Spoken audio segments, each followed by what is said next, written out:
everyone, and thanks for tuning in to the Nerd Closet. Starting with this episode, we're going to take a look at the tools and materials that you'll be using when you start on your cosplay adventure. And since this is the first episode, let's take a look at what your costume will be made out of. Fabric! Now there's a lot to learn about fabric. In fact, this is one of my textbooks. You can see that it's pretty thick, and this is just about fabric. So we won't be covering everything that there is to learn. In this episode, we're just going to focus on the information that you need in order to buy your fabric. Let's start with the different categories of fabric. The easiest way to describe fabric is how it's made. Going by that characteristic, there are two types of fabric.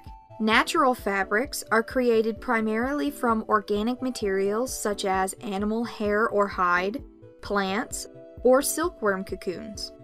Man-made fabrics are made using fabrics that don't occur naturally. This includes completely synthetic fibers made from mixing chemicals as well as natural materials altered through chemical means. Both methods can produce high-quality fabrics, but it is important to know how the fabric will act and feel. When deciding what to make your costume out of, there are 5 characteristics to pay attention to: feel, flexibility, strength, absorbency, and stretch.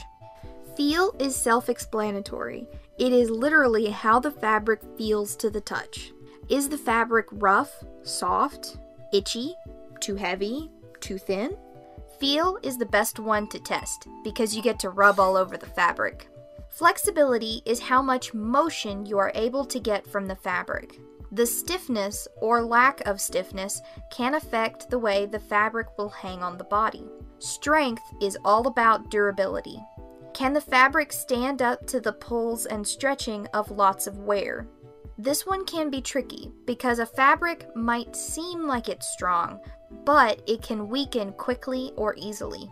Absorbency is a bit more complex, so for the sake of this video, this means the fabric's ability to breathe. If you are going to encase yourself in a fabric, then you need to know how that fabric is going to affect your own body temperature.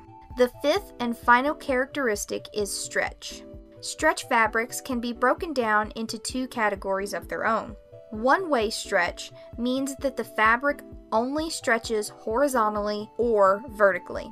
Two-way stretch means that the fabric will stretch both horizontally and vertically. When you put these 2 groups together, you have everything you need to know about how your fabric is going to react while making and wearing your costume. For example, how is the fabric going to react to the heat of your iron?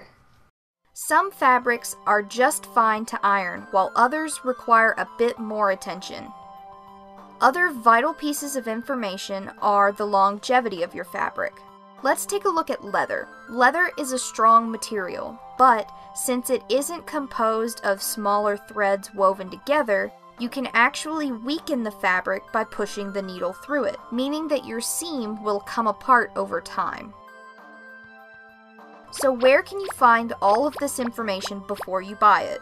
All of the information you will need is right there on the fabric. Stores will have fabrics on display in one of 3 ways: hanging on a roll or hanger, wrapped around a cardboard bolt, or rolled into a small bundle.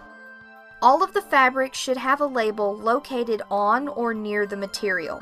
This label will tell you the price per yard, what the fabric is made of, and the care instructions. For fabric hanging on a hanger or a rack, you might need to look for the tag near the fabric.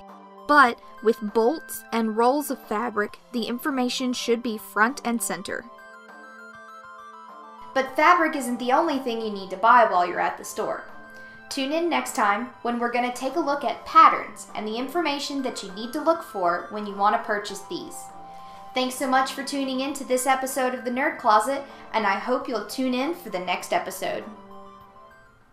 Hey there, and thanks for watching my video. It took me a long time to get this one right. If you're looking for some more sewing tips and tricks, then check out this link right here.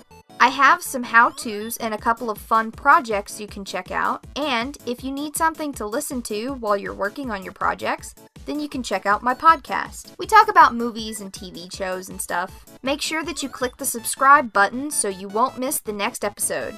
And please check out my website over at thenerdcloset.net.